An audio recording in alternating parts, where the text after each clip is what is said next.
Adding a cache between the server and database could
ideas, I believe, I'll say kind of blatantly, I think they're up to one of two things. They either know they can sell a lot of books and make a lot of money, or they are trying to disrupt where the industry's headed in order to have their company step in and catch up. Elon Musk says a lot of things about AI that are known not to be true by computer scientists. He was one of the funders of OpenAI, ChatGPT. He now wants his company to move ahead. And so this fear, uncertainty, and doubt is a classic tech pattern to try to get a leg up. And so when I talk about the ethics to come, I'm not going to be addressing a lot of these strong AI things because they are a diversion from the challenges we face today. And I would ask all of you to be aware that, the challenges we face today are here now. They're real. They deserve our attention. And if we get caught up in those debates, we will not focus on what we need to focus on. So a little bit about that. So what are some of the promises and perils of AI? Promise, a big one is you keep hearing about increased productivity, increased economic output. And can we use AI to get people more productive or even replace people with something that's more productive? I mean, these machines don't get tired, they don't get fatigued, they don't have the same problems humans do. Can we be more productive? And I know a lot of people who, and I have a particular opinion here, like, oh, I use ChatGPT, but just to get my first draft out, and then I clean it up.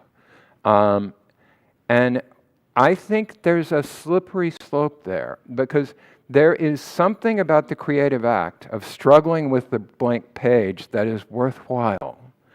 And if you start with ChatGPT's version, you're going to get a very vanilla version of whatever it is you're trying to write about.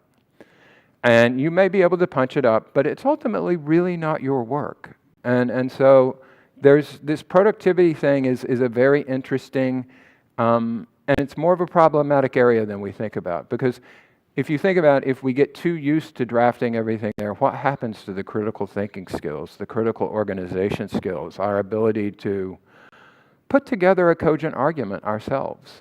That's really important. Eliminating dangerous or boring work. That's a second promise they talk about.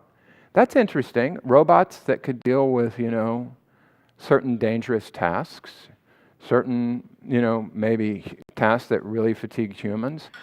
At the same time, you have to look at it and say, if we replace all of sanitation with robot workers, what happens to those jobs? If you were a bank teller or a toll bridge collector, those jobs are gone. And we need to be aware of the social effects of automating these jobs away.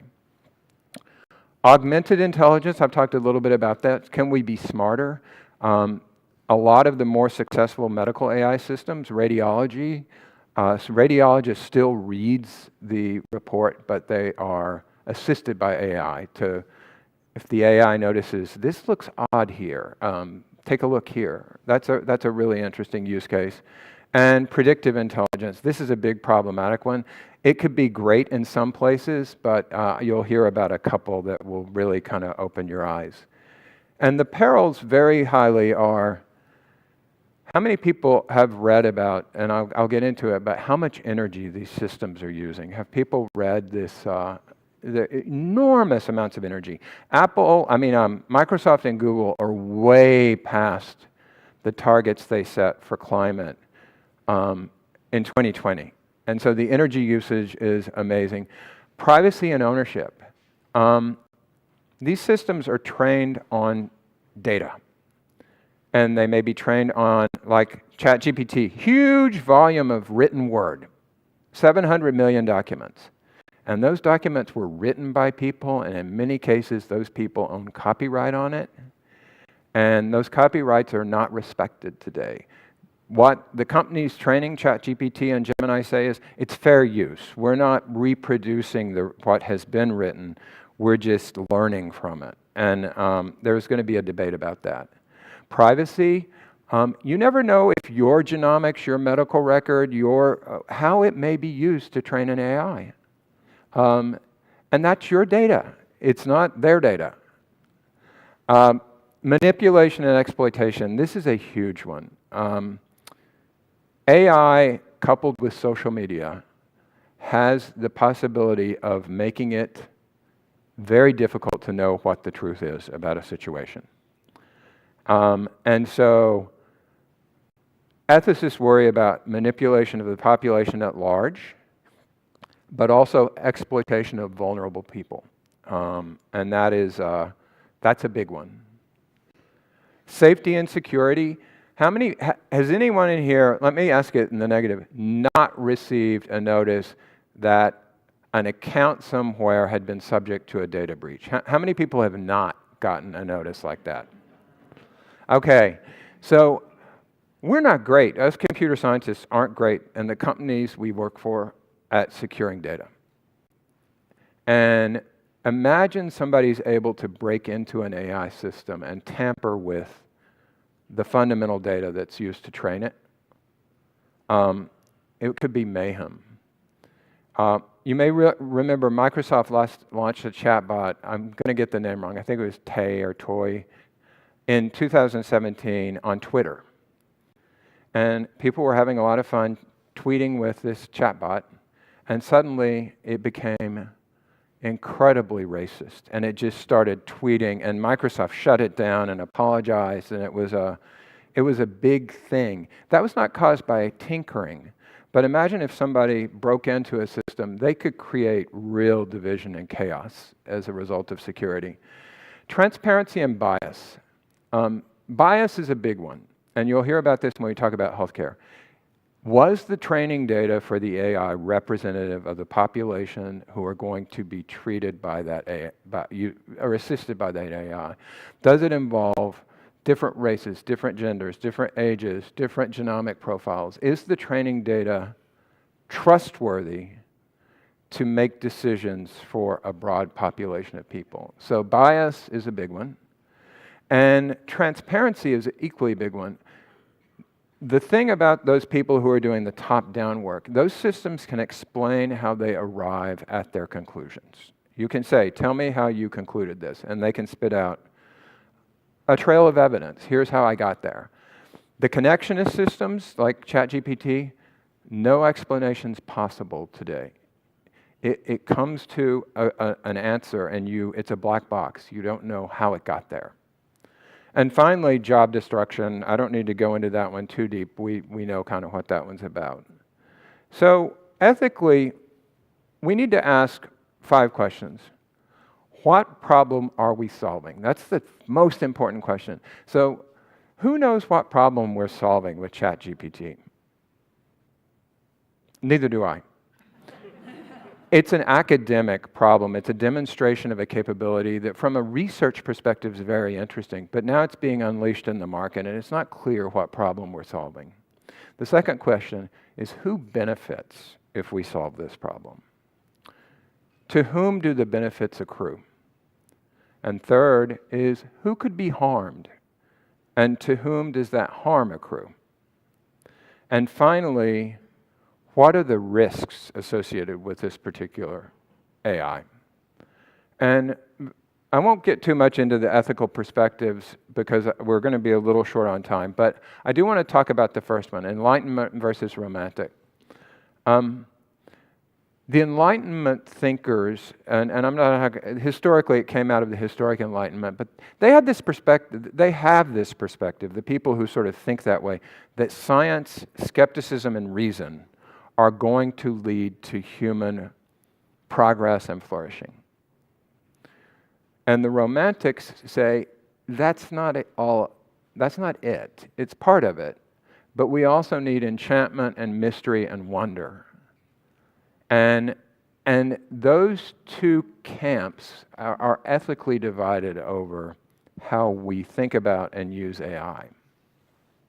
There's a great book called AI Ethics by a man named Mark Cockleburn. It's in the MIT Essential Ideas series. I highly recommend this book if you're interested. It's very readable. So let's look at some very quick examples and a little bit of ethical thinking, and then I'm going to dive to the spiritual piece of this and talk about that. Creating content, I already talked about. These systems are trained on a lot of existing content. Somebody owns that content. And though that ownership is not always recognized. The benefits, typically the content distributors, the company who monetizes the content. Who suffers is the people employed to create content and perhaps the people who originally created the training content as well. And the ethical concerns here are enormous. The energy needed to train these large language models is huge. Privacy and ownership, I've talked about that already. Manipulation and exploitation, these large language models are not designed, in fact, they can't be designed to give the correct answer. What they do is give an answer that appears like it came from a human. And then transparency and bias, they can't explain their work. And job destruction. And just a few headlines that if you didn't catch it, Google is building 7 nuclear reactors. Microsoft has bought or purchased at least one of the reactors at 3 Mile Island, and Amazon has purchased, I think there are 4 in Oregon, but there may be a few other nuclear reactors they're going to build around the US. And this is all to power largely these large language models. And that's the thing that nobody can tell us what problem we're solving. So we're spending enormous amounts of energy to, for a purpose that we don't know quite why we're doing it. I'll just go through 2 more. Healthcare. It's used both in treatment, so to improve diagnosis, like I talked about the radiology example, but it's also used for things like to adjudicate insurance claims. A claim comes through the system, and the AI tries to help determine if this should be covered.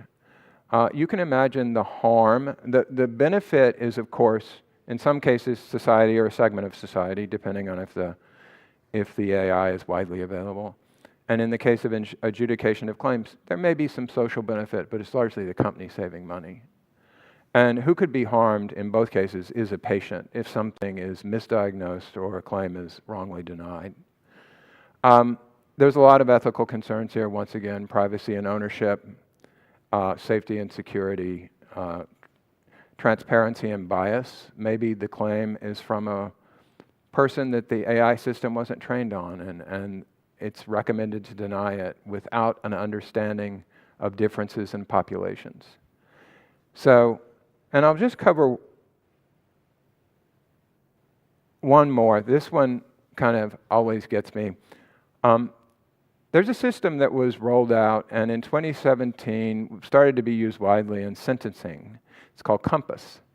And it takes in a whole host of factors and predicts whether a convicted person is likely to repeat an offense, recidivism. It predicts recidivism. And that information is used in the sentence. So we are predicting with a machine whether somebody may repeat an offense, and then using that to determine sentencing. And that's really scary because it's not based on what happened. It's not based on the evidence. It's based on what could happen. And in 2018, there was a very influential paper that showed that the algorithms in this system were biased against dark-skinned people. And it's not used widely anymore, but who knows what harm was caused by this system. So I'm just going to, everybody knows about cars. Believe it or not, cars is sort of, has the fewest, they're huge ethical concerns, but it doesn't use a lot of energy. It doesn't, they're not trained on people's data. They're symbolic. So there's really only safety and security and job destruction, only. So let's talk about, and wrap up this part of it, and talk about the spirituality of this. I break this down into 3 things, and those of you who know me know I am very interested and passionate about contemplation. And I put contemplation as item number 1. And that is because technology in general, and AI in particular, without being firmly grounded, will affect us in reactive ways.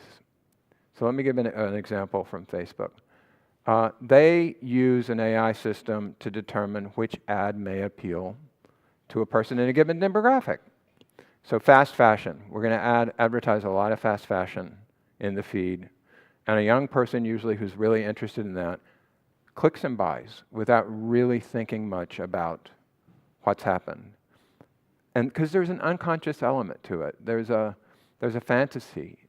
And a person who's more grounded may be able to put some pause around that action. And by the way, fast fashion is another way AI is increasing the carbon footprint. There are estimated about 8% of emissions will come from fashion. And it's because clothes have synthetic fibers. It takes petroleum to make those. more and more throwaway clothes, more and more shipping, et cetera, et cetera. So contemplation is really, really a key to being well-grounded to deal with the age of AI. And we have a couple things here at St. Bart's. Living Christ Sangha, which meets at 3 p.m. on Sundays. Centering Prayer meets Fridays at 9. These are great places to learn some contemplative disciplines.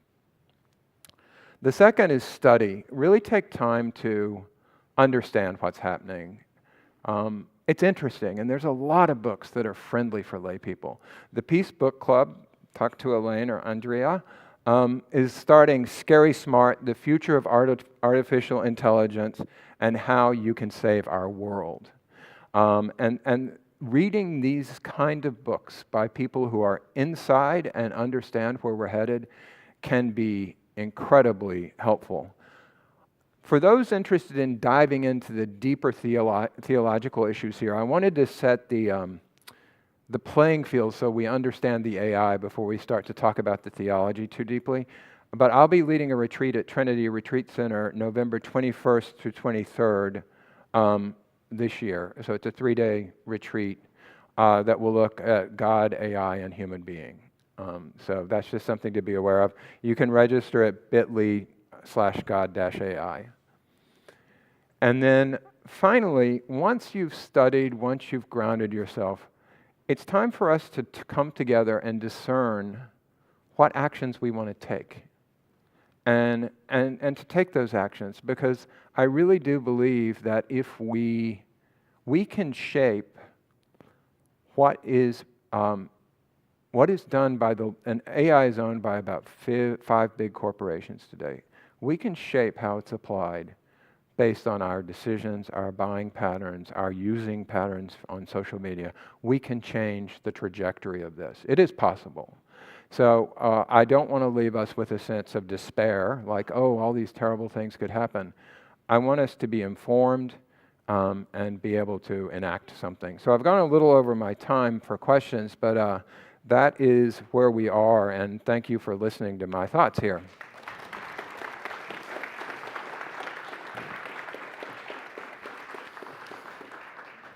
Thank you so much, Clay. We have some time for questions. If you're here in the room, you can raise your hand, and Suzanne will come around with a question card for you to fill out, and then she'll bring them up to me. If you're joining us online, you can type in your questions to the live chat on YouTube, the comments on Facebook, or you can email me, pthompson@stbarts.org. Email also works if you want to jump the queue and you're here in person.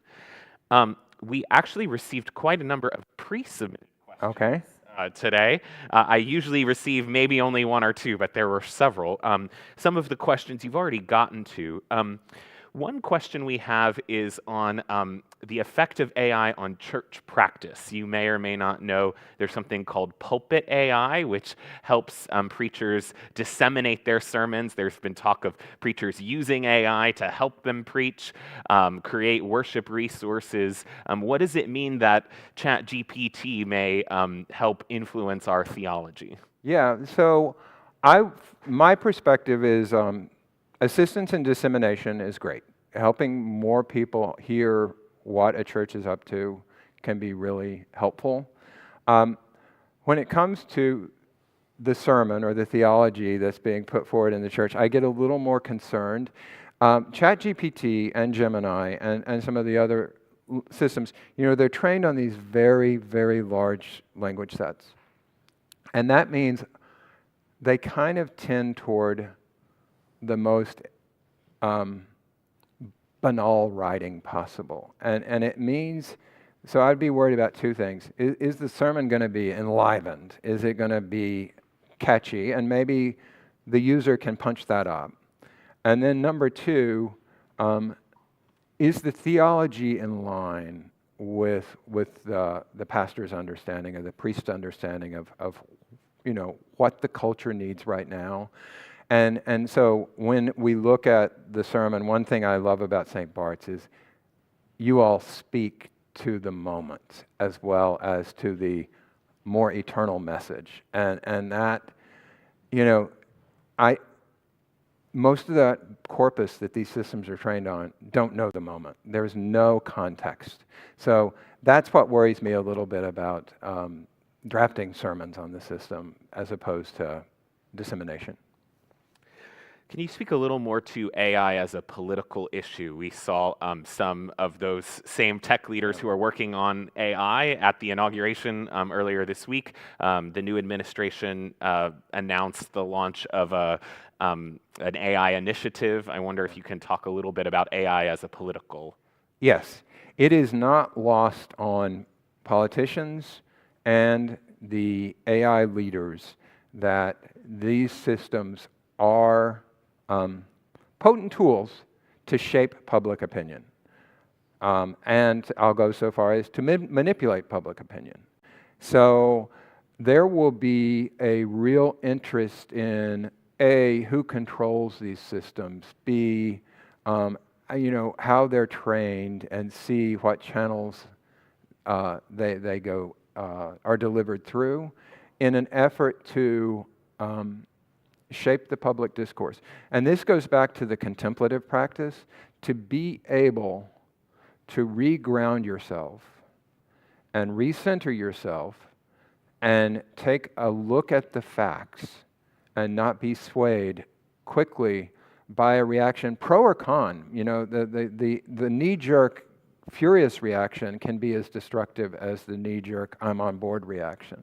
So you're going to see, I think, a lot of political activity around AI. A question about the diversity, equity, and inclusion aspect of AI, the effect that AI has on DEI efforts. You spoke about bias in models, and that's a well-known issue. How else should we think of AI from a diversity perspective? It's bias and representation is the number one issue. And AI could, most people don't know this, if you send your resume to a larger firm today, mid-sized to large firm, it has to pass an AI screen before a human reads it. And so it may fall into the digital waste bin and never be seen by a human because the person decides you don't fit, or the AI decides you don't fit, and it doesn't make its way to the person. So AI could be a potent tool to help with DEI. It is not being used that way really today. And the thing that I worry about deeply is there is bias. There are biases in these models. And some of the strongest voices, there's a very bright computer scientist. Her name is Timnit Gebru. She was fired by Google for writing and they claim it's not a firing, but she wrote a critical paper of these large language models with some main researchers. It was published before it went through all the Google channels. They asked her to retract it. She asked for what the objections were and who objected, and said, if I can't learn this, I'm going to need to figure out my last day here. And they said, we accept your resignation now. And she had not resigned. And that's the kind of hardball we're seeing these big companies play with anybody who gets off script. It requires courage to talk about what's happening here. What are you most excited about when it comes to AI? There's one of the things that I looked at deeply. So my doctoral work was in AI. I used something called qualitative reasoning to explain how the immune system works.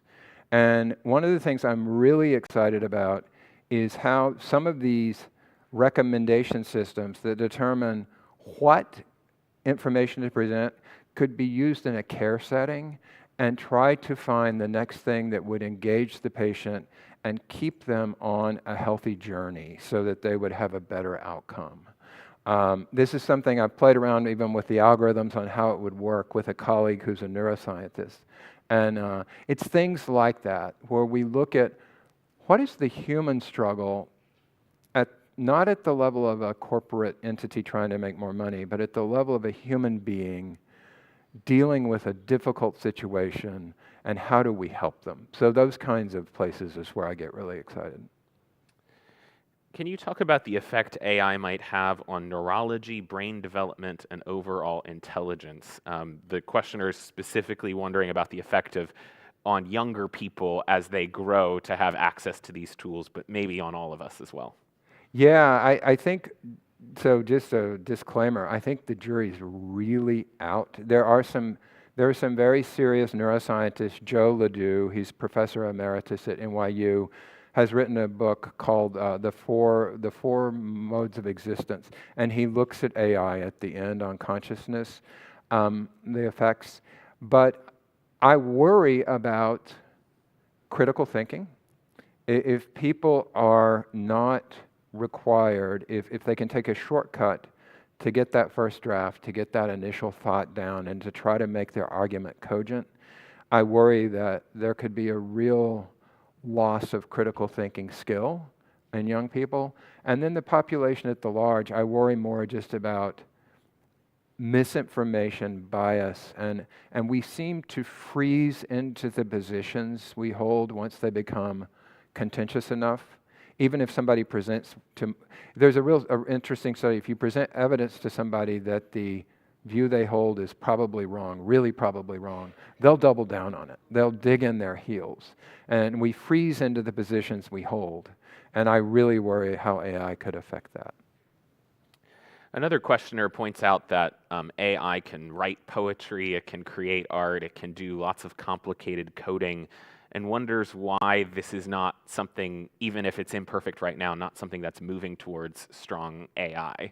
Why are you more convinced that we're in weak AI right now? So the way these systems work in a nutshell is that big body of language, and this is a cartoon explanation, but it'll get you the idea.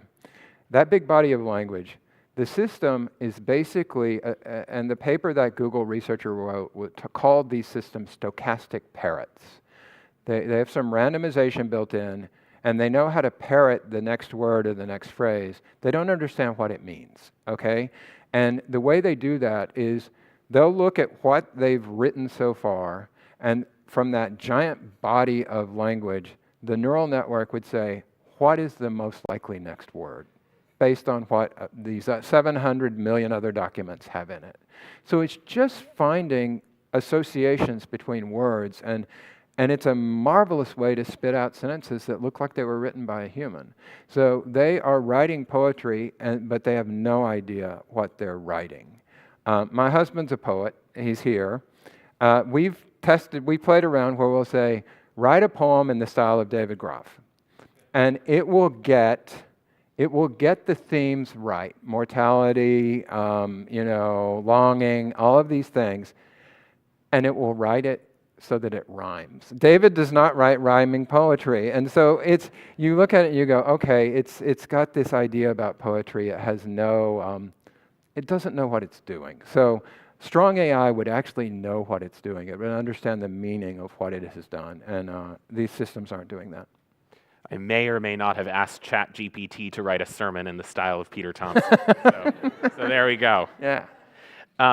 I think this will have to be our last question, but it relates to the answer we just heard from you on the previous question. Can you speak to the circularity of the data? If ChatGPT is going to be spitting out a ton of things that will then get fed back into AI, where's the possibility for new information to enter the system? Yeah, if that was the way they train these systems, and if you feed the data back, you will reach kind of fixed points in the dynamics of these networks. I think a smart company would try not to do that. Now, it gets a little different when you look at certain things, like the way Google trained the AlphaGo system to play Go is they ultimately had it play itself once it got good enough, and it got better and better and better. And so there are times where you'll create a feedback loop to improve the system. With language models, I would think that would want to be avoided, because you would be reinforcing a few patterns in the language, and you may want more variety than that. All right, I'll fit one more question in there. Is it possible that God is working through AI? Oh, now we get into the theology. I believe that God is working through all curious human endeavors. I believe that is the nature, that is what our curiosity, our desire to build things, our desire to learn things is what it means to be made in God's image. And so I think it's absolutely, I wouldn't say possible, it's true that God is working through AI. We need to come together and make sure that the good work gets done.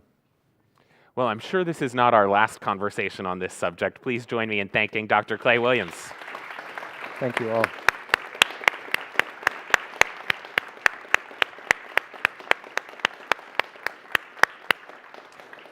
Thank you all for being here in person and online. Those of you who are online, we apologize for our continued technical difficulties as we're working out the new AV system. We hope to have it all totally fine by next week.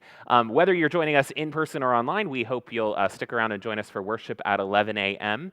Next week, we'll be joined by Professor of Liturgical Studies at Yale Divinity School, Melanie Ross. Will be talking about music in North American evangelicalism. So we'll see you then.